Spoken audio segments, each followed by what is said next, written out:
welcome. Hi, thanks for having me. You're very welcome. I'm happy you're here. So you play, this is a adaptation of a book about someone who moves to New York and lands a job at a very prestigious restaurant.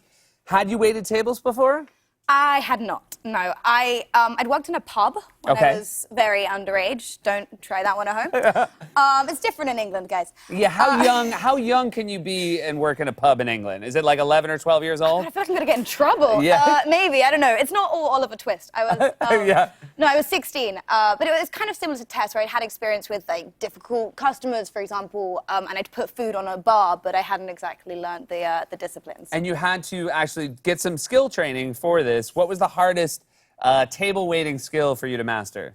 Like everything, but the 3-plate carry is so difficult, and it's a great skill because I like food, and now I can carry more food from the kitchen to the sofa. So is the 3-plate 1, 2, 3? Yeah. Okay. So you put one here, and then you use like a sort of tripod. You do 3 points of contact. Sure. One here. Uh-huh. Then you hold your third one here. Yeah. And then you. There you go. Did you ever do the big tray with a bunch of plates? Oh, no. I'm not that advanced. Okay, well, maybe season 2. Maybe season 2. Yeah. Now, this is an adaptation of a book, and obviously people who've read it will watch the show and see if it's a true adaptation. You've done a lot of things over your career that have been book adaptations. And as a viewer, is it true that you had issues with some of the Harry Potter films? Yeah, I did. When I was really, really young, I used to love I used to read it with my dad. And I sat there on the sofa when the first film came out, and I followed it page by page. And I got like 3 paragraphs in and had a mental breakdown. Because I couldn't understand why they would do that. Now I'm older and wiser, and I get it now. And yeah, it's hard to do something that's well loved. This is you moved to New York for this. And, kind of, yeah. And do you have a different experience now when you go to restaurants, when you look at actual people who are doing the job? I do, yeah.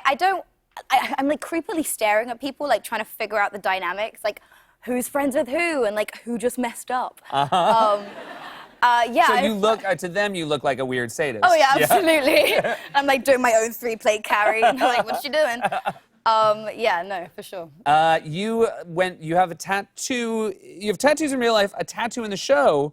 You get a tattoo in the show that you actually went method for. Yeah, I did. So when we see you getting a tattoo in the show, that is an actual tattoo. Yeah, well, you don't see me getting it done on the show. But Okay, gotcha. when I did my screen test, I had these tattoos, and they were like, "You've got to cover those up, like if you want to get the job." And I was like, "Fine, whatever." Episode 3 comes along, and they've written in like Tess has a tattoo. And I'm like, I'm just gonna go get it. And the producer's like, no, you're not gonna do that. So I came into work, and I got it. And I was with my mum. She came to visit me in New York that week. And so she's like sat next to me. She's like, she'd been against me getting tattoos for like all 21 years of my life. And suddenly she's like, I'm gonna get one too. And now I can't stop her. Oh, she no. has so many. She won't stop. It's like she's addicted to the ink. This is one of those weird cases where the child is a terrible influence on the parent. I think so, yeah. Yeah. Now you're gonna start having to worry about who she's hanging out with, what time she gets home. I know. Is this a picture of the tattoo that you? Yeah, these are the matching tattoos See, we that's got. really nice. Yeah, and they're not too bad. Of all the tattoos you could have gotten. Yeah. And as moms go, I think it's very classy. Yeah, she's a cool mom. She's badass. She's cool. No, look, that's official at this point. Now, I hope my mom's watching because you've let me down. Hey, thank you so much for being here. I Thank really you. appreciate it.